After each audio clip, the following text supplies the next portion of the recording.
Nah udah gitu Baginda Raja tuh cuman ngasih Abu Nawas 3 hari untuk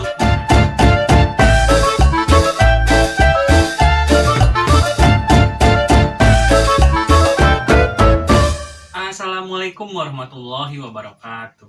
Halo teman-teman semua, berjumpa lagi bersama saya AM Kausar. Nah, pada video kali ini saya mau bercerita tentang botol ajaib. Nah, botol ajaib yang kayak gimana itu? Ini masih rangkaian kisahnya Abu Nawas ya. Jadi Abu Nawas itu punya satu kisah yang temanya tuh atau judulnya itu botol ajaib. Nah, penasaran kan akan jalan ceritanya yang seperti apa? Mari kita simak penuturannya berikut ini.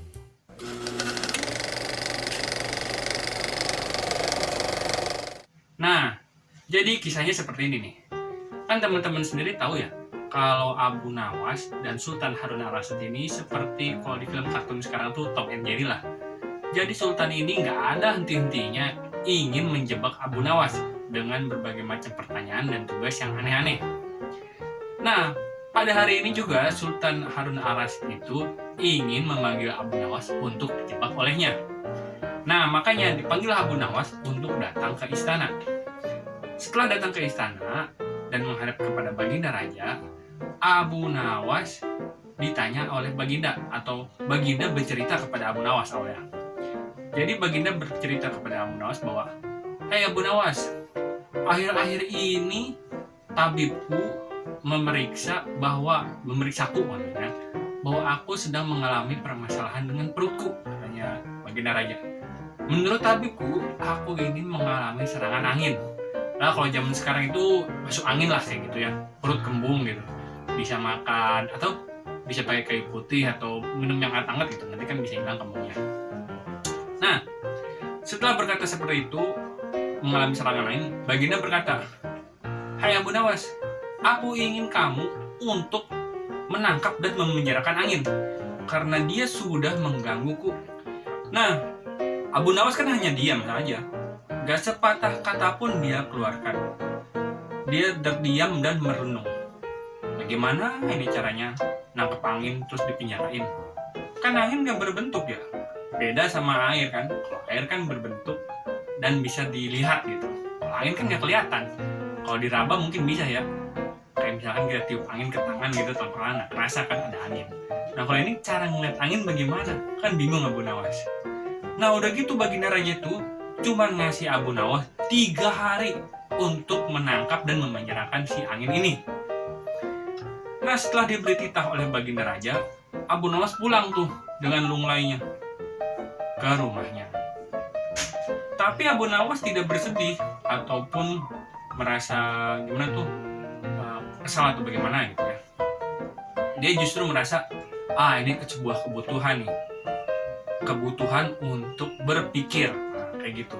Jadi ketika Abu Nawas diberi tugas-tugas aneh oleh raja itu, dia nggak merasa itu sebagai sebuah beban, tapi itu seperti sebuah kebutuhan agar dia bisa memperluas pola pikir atau cara pandangnya terhadap sebuah permasalahan. Makanya Abu Nawas cerdik kan. Nah, dengan berpikir pula, ia yakin ia bisa memberikan sumbangsih yang cukup besar lah kepada masyarakat. Kan habis dikasih pertanyaan atau tugas-tugas aneh dari raja, dia suka pulang dapat hadiah berupa pundi-pundi emas 1 kantong. Yang nggak tahu sih dibagiin ke rakyat atau dipakan sendiri sama dia. Tapi intinya dia bisa memperoleh suatu hadiah dari Baginda Raja.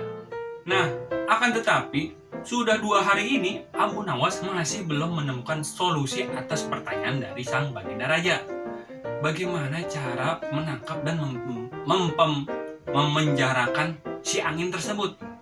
2 hari lamanya dia sampai tidak bisa tidur, guling kayak gitu kali ya di atas kasur.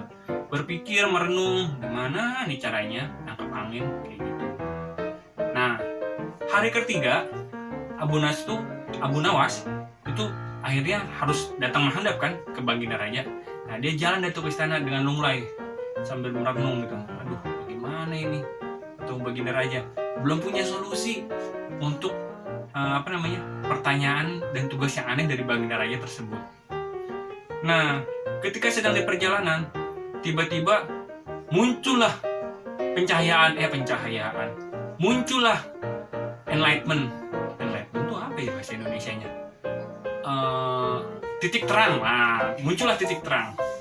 Tiba-tiba dia ingat dengan kisah Aladin dan lampu wasiat.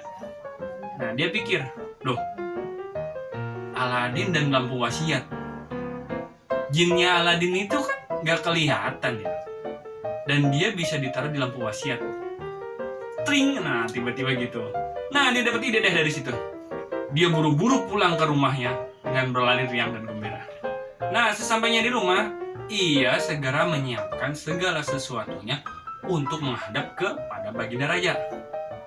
Nah, setelah semuanya itu siap tuh, nah dia segera pergi menuju ke gerbang istana.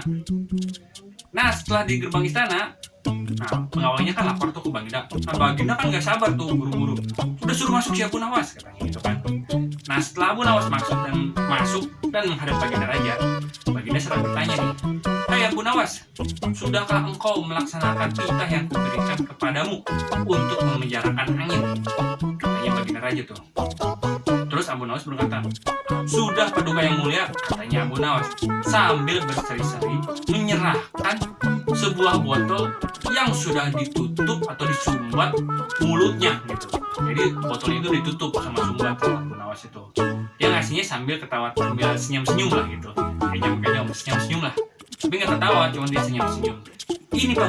Ini Paduka Baginda Raja, botol angin yang Paduka minta untuk dipenjarakan.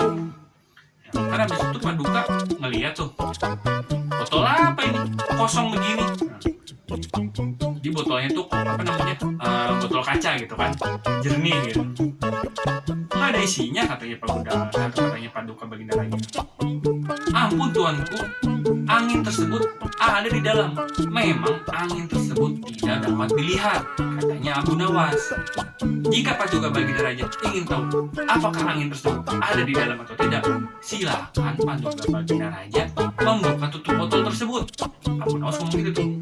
Ya kan Baginda Raja penasaran nih, apa namanya, sama omongannya si Abu Nawas. Dibukalah tutup botolnya tersebut kan sama Baginda Raja. Habis itu dilihat kan, dideketin ke mukanya tuh botol. Pas udah dideketin, tiba-tiba tercium bau busuk yang sangat menyengat. Habis itu kan Baginda Raja langsung ngomong, "Bah, apa ini Abu Nawas? Mengapa timbul bau yang sangat busuk sekali?" katanya Baginda Raja.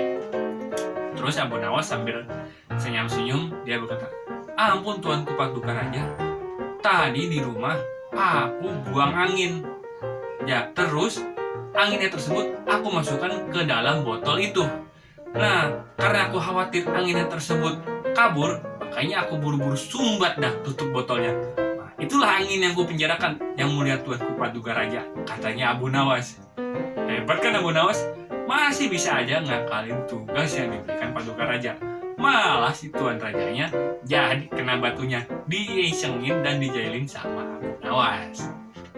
Tapi Baginda Raja itu tidak marah karena penjelasan dari Abu Nawas itu masuk akal. Kan anginnya benar-benar dipinjarain di dalam botol, disumbat lagi.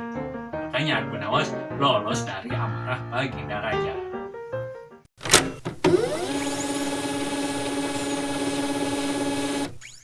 Nah, bagaimana teman-teman kisah yang baru diceritakan tadi, botol ajaib kepunyaan Abu Nawas?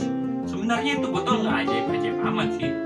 Cuman ajaibnya karena dia bisa memenjarakan dan menahan angin yang diminta ditangkap oleh Baginda Raja. Kenapa jadi ajaib? Karena tuh angin gak bisa lari kemana-mana di dalam botol terus-terusan. Nah, cerdik kan bagaimana cara Abu Nawas keluar dari pertanyaan dan tugas yang aneh yang diberikan oleh Baginda Raja. Ada saja akalnya untuk mengerjakan tugas-tugas aneh tersebut dan lolos dari hukuman Baginda Raja. Makanya kalian juga harus menjadi orang yang cerdas dan cerdik dalam menghadapi suatu permasalahan hidup ataupun persoalan yang dihadapi. Nah, cukup sampai di sini ya cerita kali ini. Semoga cerita kali ini dapat bermanfaat untuk teman-teman sekalian. Ambil yang baiknya dan buang yang buruknya. Contoh kecerdikannya, jangan contoh kejahilannya. Oke? Wassalamualaikum warahmatullahi wabarakatuh.